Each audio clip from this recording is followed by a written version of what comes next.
Assalamualaikum warahmatullahi wabarakatuh. Saya Siti Hamidah, calon guru penggerak angkatan 8 dari SMP Negeri 1 Ciampel, Kabupaten Karawang. Pada kesempatan kali ini, saya akan mengcoaching rekan sejawat saya. Mohon perkenalan dulu, Bu. Halo, Assalamualaikum. Perkenalkan, nama saya Sri Yuliani Muhdiat. Kebetulan saya ngajar di SMP Negeri 1 Ciampel, pelajaran Bahasa Indonesia kelas 3. Oke, ini Bu Sriani ini mengampu mata pelajaran Bahasa Indonesia untuk kelas 7 ya. Saya dengar-dengar mau coaching nih. Iya benar. Oke, untuk coaching hari ini saya mau nanya-nanya dulu ya. Boleh? Oke. Perasaannya gimana nih mau di coaching sama saya? Tentunya senang sekali. Kenapa senang? Kenapa? Karena saya memiliki kesempatan yang mungkin orang lain tidak memiliki. Oh, luar biasa sekali ya. Melakukan refleksi diri dengan bantuan ya tentunya ibu ini. Oke. Calon penggerak. Oke. Terus ada hal apa aja nih yang mau dikembangkan di supervisi kali ini? Baik dalam diri Bu Yani ataupun dari muridnya, kira-kira ada? Ada. Pertama untuk murid, tentunya ingin mereka mencapai tujuan pembelajaran, serta terus meningkatkan keaktifan, apalagi di jam pelajaran terakhir itu kan anak-anak sudah hilang ya fokusnya.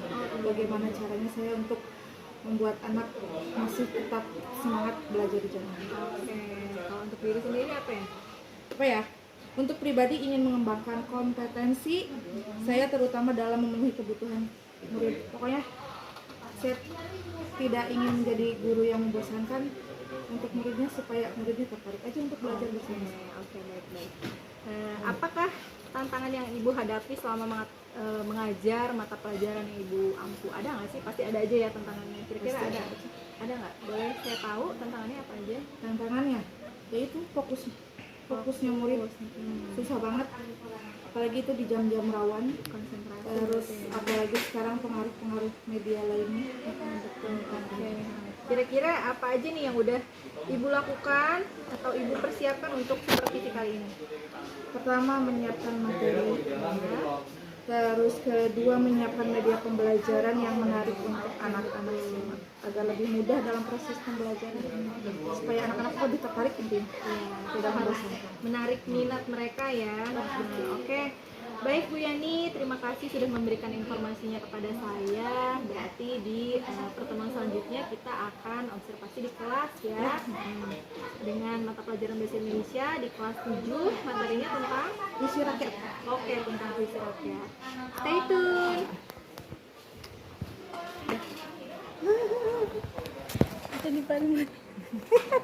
Oke, assalamualaikum warahmatullahi wabarakatuh.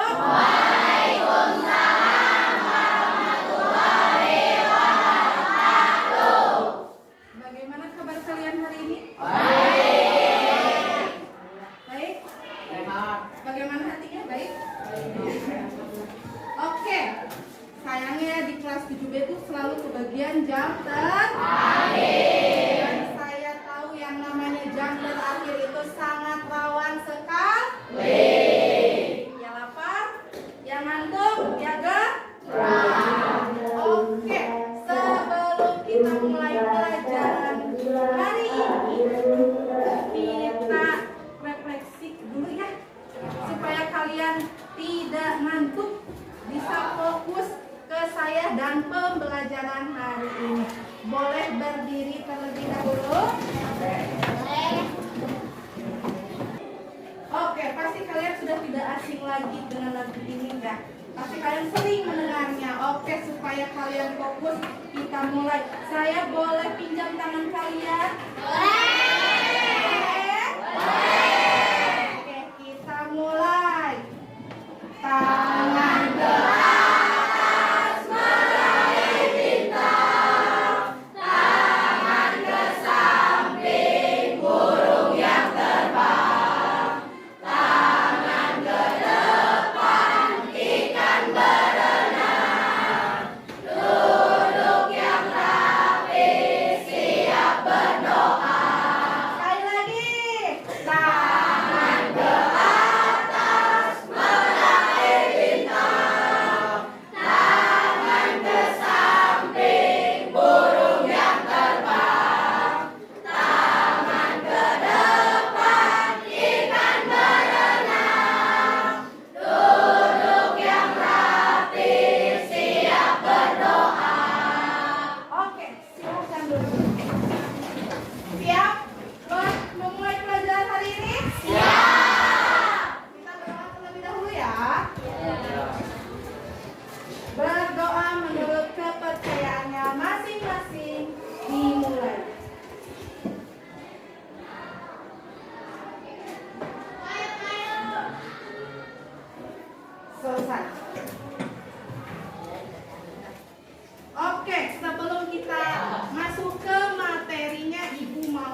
hadir hari ini siapa saja?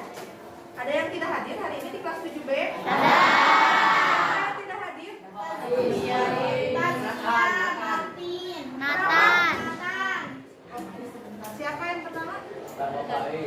Faiz. Kenapa? Sakit. Terus yang kedua siapa lagi? Tasya. Kenapa? Sakit. Terus? Nathan. Siapa lagi? Martin. Martin. Alfa. Ada berapa? 4 orang berarti ya? Iya.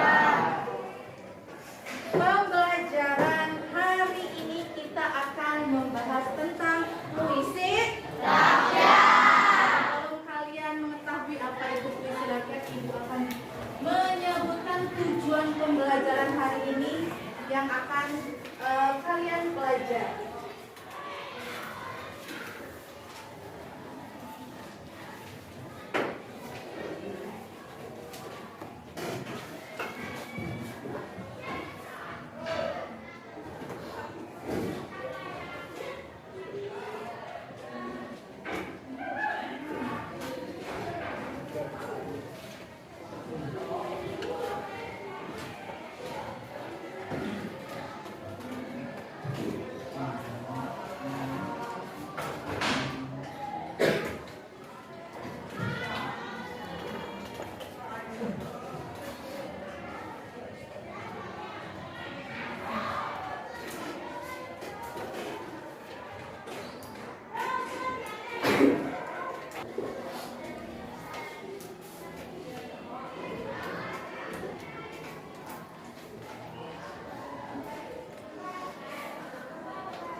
Dan menyimpulkan informasi baik itu secara lisan atau bukan lisan dari puisi rakyat buat tujuan pembelajaran hari ini.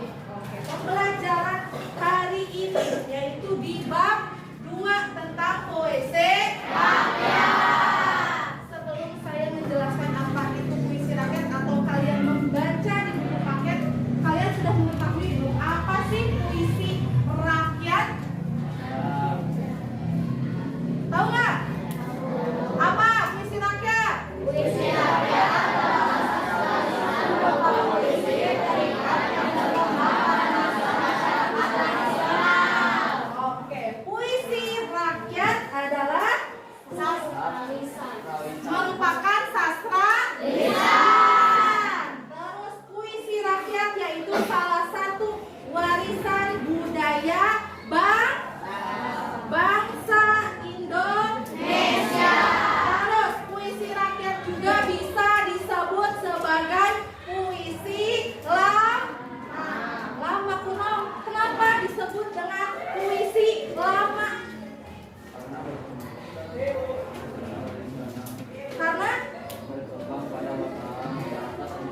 Karena berkembang pada masyarakat tradisional atau berada di masyarakat zaman dahulu. Terus biasanya karya sastra ini atau puisi rakyat itu disampaikan dari mulut ke mulut. Makanya tadi kalian menyebutkan bahwa puisi rakyat itu disebutnya karya sastra lisan. Karya sastra lisan karena disampaikannya dari mulut ke mulut.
tujuan tadi pengertian sudah. Sekarang tujuan puisi rakyat. Coba ada yang tahu gak apa sih tujuan puisi rakyat? Tadi apa? Untuk menghibur masyarakat. Betul. Ada yang punya tanggapan lain? Apa tujuan dari puisi rakyat? Tadi menurut Rehan untuk menghibur masyarakat. Yang lain ada nggak? Ada nggak? Sudah tidak ada? Wah, sepertinya kalian tidak fokus ya. Coba. Sebelum kalian harus fokus dulu nih. Kalian boleh berdiri, kita main game terlebih dahulu. Boleh. Supaya kalian fokus. Berdiri dulu.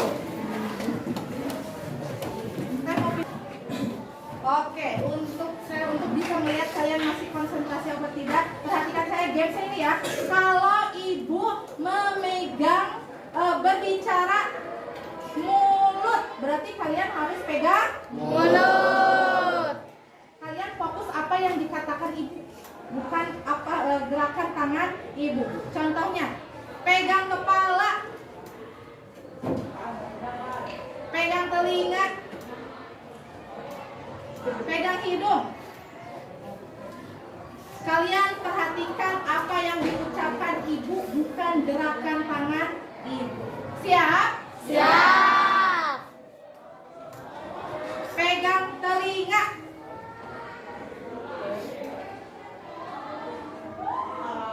Pegang mulut.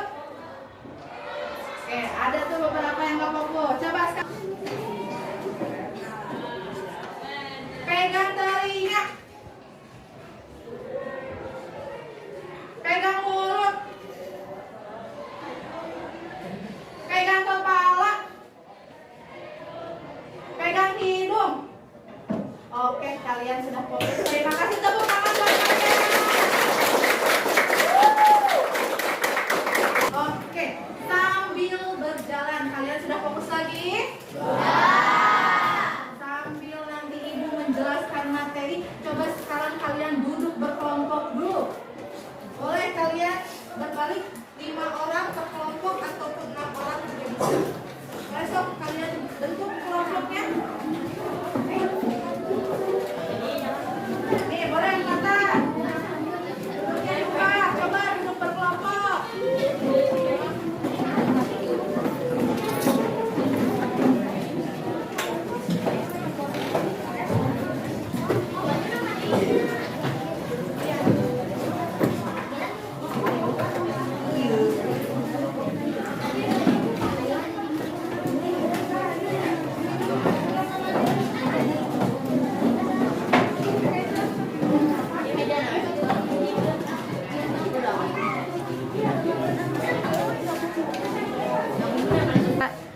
Oke, kalian sudah duduk berkelompok sambil menunggu tugas kelompoknya.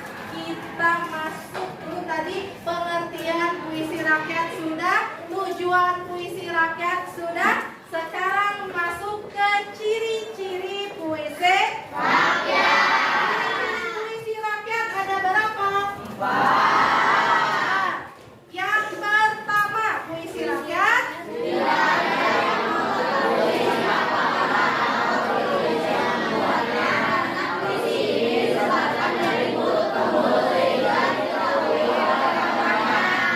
Oke, puisi rakyat itu tidak diketahui siapa pengarangnya atau penulisnya, karena disampaikan dari mulut ke mulut. Coba kelompok sebelah sana, ciri yang kedua dari puisi rakyat apa?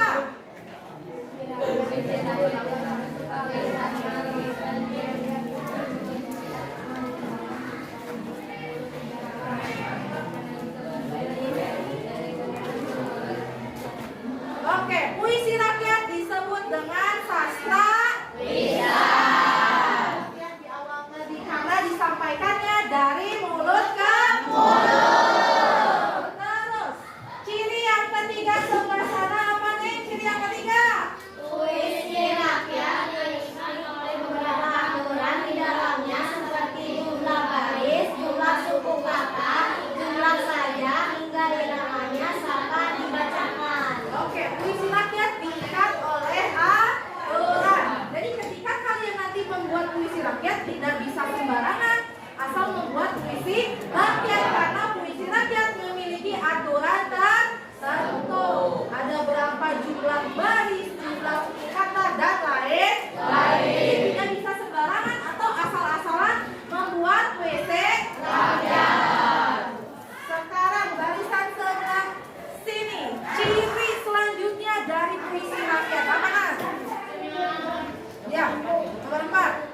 bab apa? Kalian masih ingat? Bab 1 di teks deskripsi. Jadi tidak hanya di dalam teks deskripsi saja yang menggunakan majas ataupun gaya bahasa. Di dalam puisi rakyat juga menggunakan gaya bahasa dan majas. Ke dalam kantung. Kak. Iya. Di kantung. Kantung. Jangan.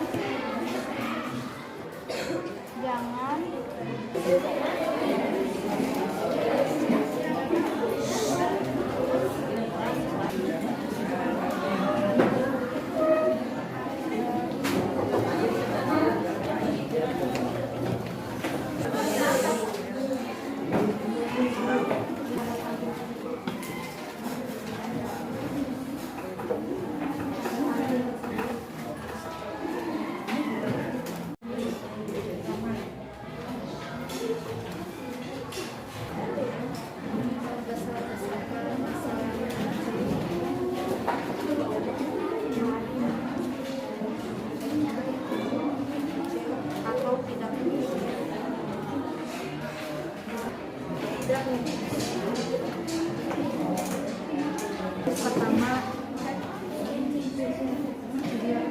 Baris pertama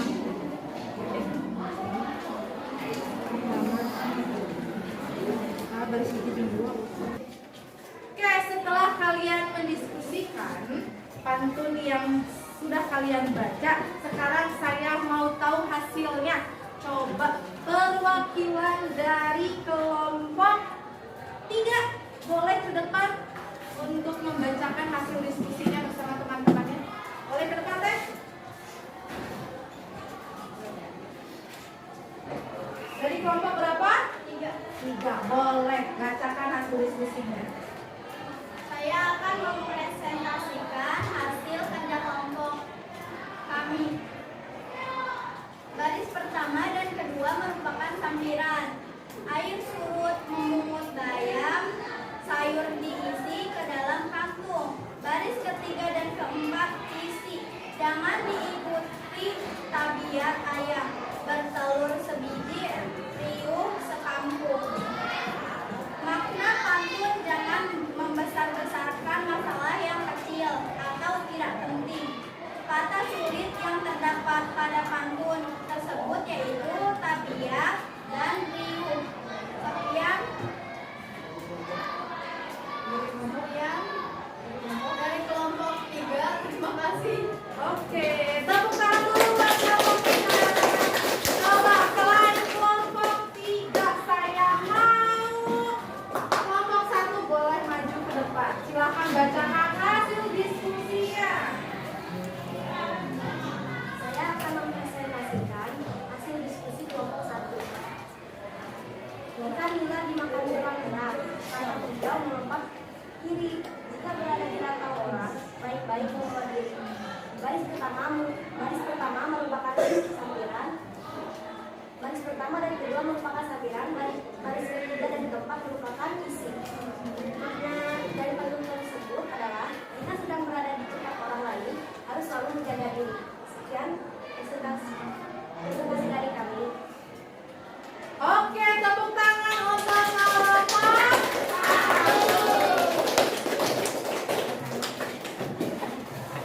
Oke, sudah bagus tadi dari kelompok 3 dan kelompok 1. Tadi benar, kotak hijau kelompok kiri. Jika berada di rantau orang, baik-baik membawa diri. Sudah betul tadi baris pertama, kedua, sampiran, baris ketiga dan keempat isi. Makna yang terdapat pada pantun tersebut apa?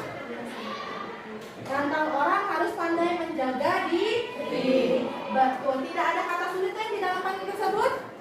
Tidak ada. Good job. Terima kasih untuk kelompok 3 dan kelompok 1. Oke, kalian sudah selesai mendiskusikannya dan tadi sudah ada yang tampil. Sekarang boleh kumpulkan per kelompok perwakilan 1 buku. Boleh dikumpulkan Bu saya? Bu, ayo.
pembelajaran dan mengikuti pembelajaran dengan baik. Pembelajaran selesai, boleh kalian siap-siap bereskan bukunya. Duduk yang rapi. Siap. Boleh dipimpin oleh KM-nya untuk berdoa terlebih dahulu sebelum pulang. Oke, untuk KM silakan dipimpin. Sebelum pulang, mari kita berdoa. Berdoa dimulai.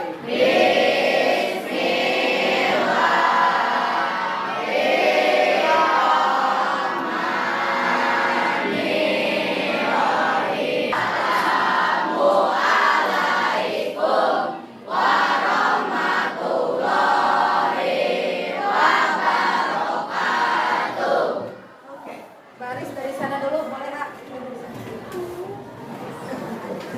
Hati-hati ya.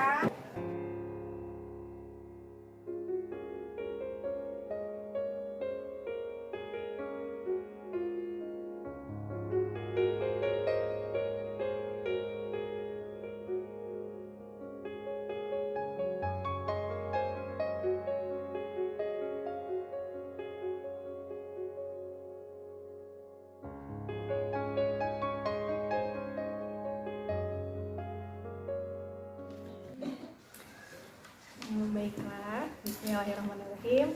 Assalamualaikum warahmatullahi wabarakatuh. Waalaikumsalam warahmatullahi wabarakatuh. Alhamdulillah pada pagi hari ini mudah-mudahan semangat kita tetap membara, salam bahagia dan salam sejahtera untuk kita semua ya.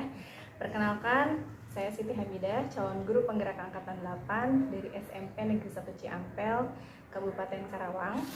Pada kesempatan kali ini saya tidak sendiri, saya berdua dengan ibu-ibu hebat di samping kiri dan kanan saya. Di samping kiri saya ada pengajar praktik saya, Ibu Yususiana SPD, yang alhamdulillah telah sabar dan membersamai saya selama mengikuti program pendidikan guru penggerak ini. Dan di sebelah kanan saya ada rekan sejawat saya yang kemarin sempat saya coaching melalui supervisi akademik, yaitu Ibu Sri Yuliani Muhdiat SPD. Bu Sri Yuliani ini mengampu mata pelajaran bahasa Indonesia untuk kelas 7, betul? Iya. Iya, oke. Apa kabar nih ibu-ibu hebat semuanya? Alhamdulillah baik. Alhamdulillah baik ya. Oke. Kemarin saya sudah melaksanakan 3 kegiatan. Yang pertama, kegiatan pertama yaitu pembuatan RPP berdiferensiasi bersama rekan hebat saya. RPP-nya kita ubah memasukkan RPP berdiferensiasi dan pembelajaran sosial emosional. Lalu kami melakukan percakapan perobservasi mengenai kesiapannya ketika akan melakukan coaching supervisi akademik, dan kegiatan terakhir kemarin yaitu melakukan observasi di kelas yang Bu Yani ampu. Alhamdulillah semuanya berjalan dengan lancar, mudah-mudahan membawa manfaat untuk kita semua. Baik, tujuan dilakukannya supervisi ini yaitu untuk mengevaluasi proses jalannya pembelajaran di kelas supaya tahu tindak lanjut ke depannya ingin seperti apa dan mau dibawa kemana gitu. Terus tujuan diadakannya juga percakapan pasca observasi ini adalah untuk mengevaluasi, berbenah diri dan melakukan refleksi terkait dengan kegiatan observasi kemarin yang sudah dilakukan. Oke lah, saya mulai aja nih ya untuk percakapan kali ini nih dengan artis kami dari SMP Negeri 1 Ciampel. Saya mau ngobrol dulu nih ya sebelum sama ibu pengajar praktik saya. Kemarin kan kita sudah melaksanakan observasi di kelas ya. Nah, gimana nih perasaannya Bu Yani ketika sedang melaksanakan pembelajaran di kelas? Tidak saya pungkiri ada rasa deg-degan sedikit. Biasanya kan yang ngajar di kelas ya udah saya sendiri gitu ya, tanpa diawasi oleh rekan kerja. Kemarin diawasi ada rasa deg-degan seperti itu. Tapi alhamdulillah secara perlahan hilang rasa deg-degan. Iya, oke, baik. Saya identifikasi ya. Ada nggak hal-hal yang sudah baik dalam pembelajaran yang sudah dilakukan kemarin? Ada pembelajaran yang saya lakukan di kelas, tentunya menggunakan metode yang memiliki kelebihan dan kekurangan. Nah, saya ngerasa di diri saya masih banyak adanya kekurangan. Kelebihan mungkin ada beberapa, tapi lebih banyaknya kekurangan ya. Iya. seperti itu. Mungkin kelebihannya meningkatkan keterampilan anak ketika belajar dibawa asik supaya anak-anak tidak bosan aja ketika belajar dengan saya. Untuk kekurangannya membutuhkan waktu yang cukup lama supaya ketika saya belajar anak-anak ikut asik atau enjoy mengikuti pembelajaran saya. Jadi butuh proses atau waktu. Iya, kitanya juga harus peka terhadap sekitar ya. Iya, situasi gitu. anak keadaannya Oke. seperti apa. Iya. Kalau skala nih, skala 0 sampai 10, kira-kira posisi Bu Yani ada di nomor berapa? Apa ya? Dari 0 sampai 10. Betul. Mungkin bisa 7 atau 8. 7 atau 8. Iya. Oke, baik. Itu sudah baik ya. Terus ada nggak hal-hal yang perlu dan mau ditingkatkan ke depannya? Ya pasti ada. Yang pasti saya ingin jadi lebih baik dari sebelumnya. Oke.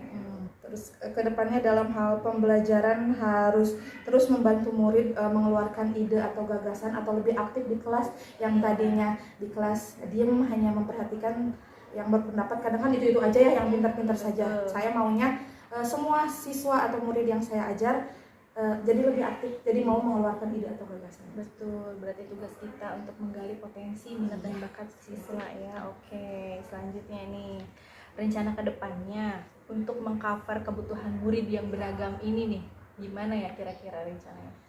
Dengan menggunakan pembelajaran yang lebih asik lagi atau tadi pembelajaran diferensiasi, itu pembelajaran sosial emosional, membuat anak jadi lebih aktif. Terus yang tadinya kan kadang kerja kelompok tuh ketika anak dibagi hanya ingin dengan orang itu aja yang mereka kenal dekat, saya maunya mereka berbaur semuanya. Jadi kerja kelompok tuh tidak hanya dengan orang itu aja. Jadi teman-teman di kelasnya semuanya berbaur. Pernah kerja kelompok sama orang ini, jangan sama si A aja. Jadi A B C D semua berbaur. Betul, kita juga harus memfasilitasi anak ya, harus tahu nih anak tuh senangnya gaya atau metode belajar yang seperti apa, betul kan? Ya, oke, selanjutnya nih ya, terkait dengan pelaksanaan, kira-kira kapan nih pembelajaran berdiferensiasi yang di dalamnya mengandung pembelajaran sosial dan emosional ini akan dilakukan? Pertama ketika saya menyiapkan RPP mungkin ya, rancangan pembelajaran, lalu dilaksanakan di kelas ketika belajar. Oke, terakhir nih Bu, komitmen Ibu terhadap pembelajaran di kelas gimana ya? Komitmennya ya dengan menggunakan pembelajaran diferensiasi, pembelajaran sosial emosional, jadi diharapkan anak-anak memiliki karakter yang lebih baik, lebih aktif, jadi memotivasi supaya anak-anak lebih aktif, lebih cerdas ketika belajar. Iya, biar gak biar gak pasif gitu pembelajaran tuh jadi ya. semuanya aktif gitu. Iya, betul sekali. Oke, baiklah, itu mungkin beberapa pertanyaan yang saya ajukan pada kesempatan kali ini. Saya banyak-banyak mengucapkan terima kasih kepada Bu Yani yang sudah bersedia membantu saya untuk melakukan coaching supervisi akademik ini. Saya juga terima kasih atas bimbingannya kepada pengajar praktik saya. Mohon maaf apabila ada kesalahan baik itu ucapan maupun perbuatan. Semoga apa yang sudah kami lakukan ini membawa berkah dan manfaat. Amin. Mungkin dari Ibu pengajar praktik ada yang ingin disampaikan? Terima kasih Bu Nida. Tadi barusan dilaksanakan ya percakapan coaching dalam rangka pasca observasi. Saya sudah melihat video pra observasi dan observasinya kemarin yang di kelas Ibu ya. Saya sudah mengamati.